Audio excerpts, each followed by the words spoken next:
Do you want to view the valley?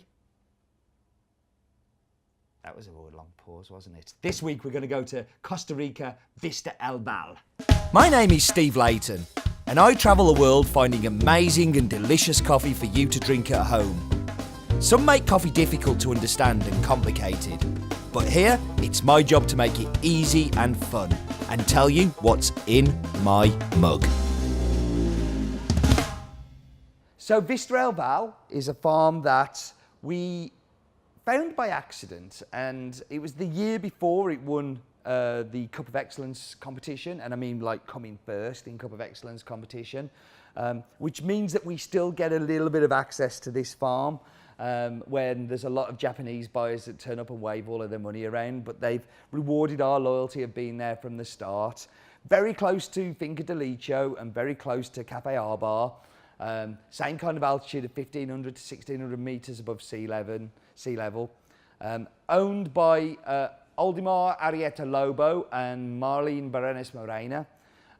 They also own another 3 farms, which is Finca La Casa, Finca Zapote and Finca El Fidel. The farms all have kind of slightly different elevation, but this is the only farm that's really kind of excelled in Cup of Excellence and really is the one with the big reputation. I can't wait to cup this one. You're going to love it because I'm a massive fan. So we're back at the cupping table and we're going to cup this coffee, but before we cup it I'm going to talk about last year's notes. So last year this was very much cloudy lemonade, lem sip, white sugar, black tea with like a red apple sweetness. And then we fast forward to this year's and we want to see how close it is to that.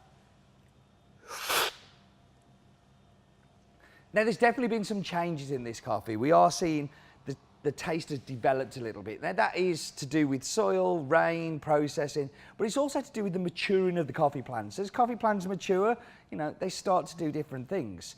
Now, last year it was very lem sippy. This year I'm getting real kind of like a lime cordial kind of acidity to it. It's not a million miles away from it. But it's definitely kind of a slightly different. You're getting a real malty sweetness from it as well.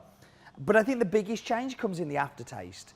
In the aftertaste, you're getting, let me just go in once more to make sure.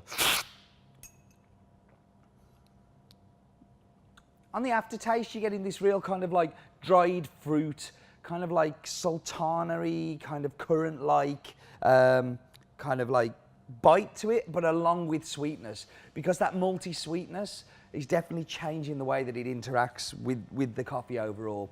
Like, is it better, is it worse? No, it's consistent, it's consistently good, it scores consistently well. But actually what we're seeing is that taste just developing over the years.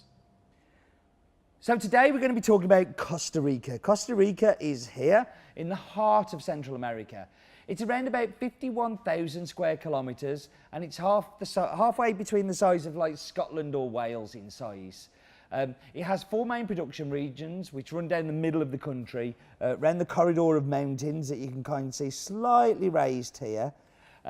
You have Western Valley, which is most western. This is where Vista al Valle and many others come from. Going east, you get Central Valley, which is San Jose and surrounding area there.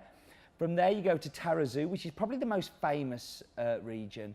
And then you've got a region which is very much known for its kind of commercial production, which is Chipuro Barranca, which is normally quite low quality. We have seen some interesting lots from there in the past, but none that we've really had long term. They're kind of good for 1 year and maybe not so good the next year. But there we have Costa Rica. There is nothing clever about Trevor the Clever Dripper. Trevor Clever Dripper.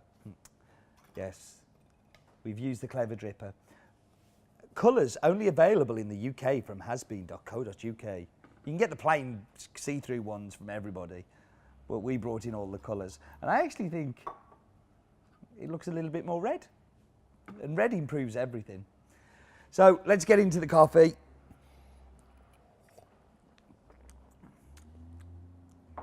So this is a real kind of like zing.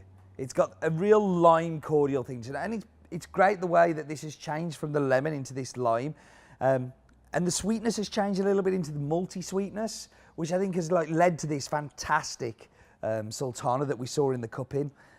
just a few minutes ago. It's a really, really interesting, bright, zingy coffee, but has these real kind of base sweet notes, which it's a real kind of juxtaposition of flavours in the cup. Listen, thank you for watching. Thank you for tuning in again. And do remember, life is too short for bad coffee.